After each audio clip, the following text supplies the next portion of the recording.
And I appreciate him and value him as a friend, but he has a cantaloupe problem. And you have to acknowledge that. Right. That's the first step. I mean, what kind of friend would you be if you didn't? Oh, yeah, I think, is that Sam? Hey, Hey, Sam's here, man of the hour. Can you hear us okay? Yeah, I guess. yeah, you okay, man? Everything okay? I'll be honest with you guys. I'm not that good. I've been stuck in my own head. Oh, what do you mean?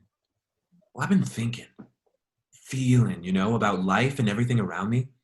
I see these people, these miracles and tragedies, these stories and plot lines.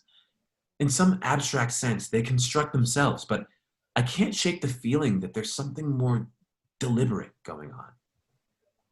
I shouldn't be feeling like this, I know. I mean, things are going well.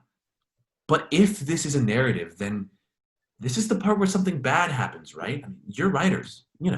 Sam, if I was the writer of your life, I don't know if I would go that route.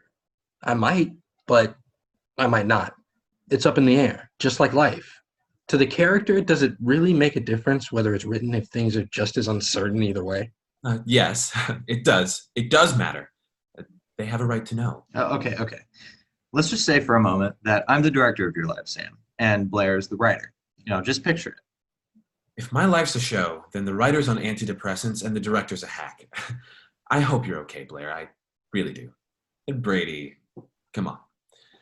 These performances, they're lacking. Like when my ex-girlfriend said she loved me. Okay. This is a show about a person, Samuel Akins. Kind of a lonely guy, but quirky, maybe unconventionally charismatic. Dead end job, not really much going on with his life. Guys, I get your point. And then he inherits a bookstore when his friend dies, and his life changes from there. That's the setup. All right. Okay, fine. Co-creators of this bookstore story. What happens then? Well, plenty of stuff. We'd give them some friends, make sure they each had individual plot lines and drama between them. And I think adding some comedic elements would add levity and, bounce the whole thing. Of course, my life's a comedy. More like a dramedy. Whatever.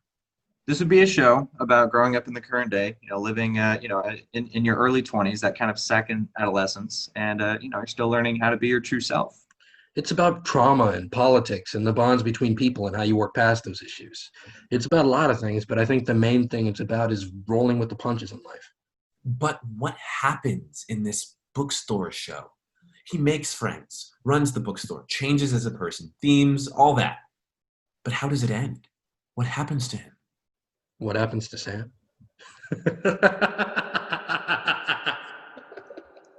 Don't worry about it. Oh, sure. You're gonna make this. Well, how? That's a good question. In order to get the bigger show made, it would be a good idea to start with something smaller, like a proof of concept to show potential investors. You're gonna shove all that stuff into one episode? Well, no. I think we could break things up into smaller chunks, little snippets. Exactly. Bookstore snippets. Maybe we'd make just say about six of them, make them each about 5 to 7 minutes. Nothing crazy. We need to be modest with all the stuff going on nowadays. It's pretty catchy, guys. So, you'd show the characters and dynamics and all that to help get the show made. Pretty much. What, and I'm guessing you already have like a whole team put together, huh? Well, theoretically, we know this great line producer, Mia Elliott. She could come up with budgets, make sure everything is going smooth, and do all that good producer stuff. We know a really talented cinematographer, Garrett Farr. He'd handle all the visuals and the camera type stuff. Oh, and there's Jacob Bell, the assistant director. He's not just your average assistant director. He has a meticulous attitude, ideal for shooting in adverse conditions. And in a time where safety is of the utmost concern, he's the one-on-one on my team, theoretically. What is happening right now? Oh, and Brianna Pitterly, she's my pick for production designer. She can handle all the, costumes, set dressing, props, all that stuff. I feel like I almost want to do some kind of behind-the-scenes documentary about this whole thing that shows the entire process. Yeah. I'd say I'll call Braxton Poe. That's definitely right up his alley. What about a graphic designer? Oh, Alex James, easy. Oh, that was fast. Okay, I get it. You can make a show. You're capable. It sounds like you'd have a pretty good shot if you crowdfunded the whole thing and managed to get support from those that are willing to contribute to the arts and the young filmmakers trying to make it. Exactly. Huh. So the campaign's active right now. The clock is ticking. My entire life is a pitch.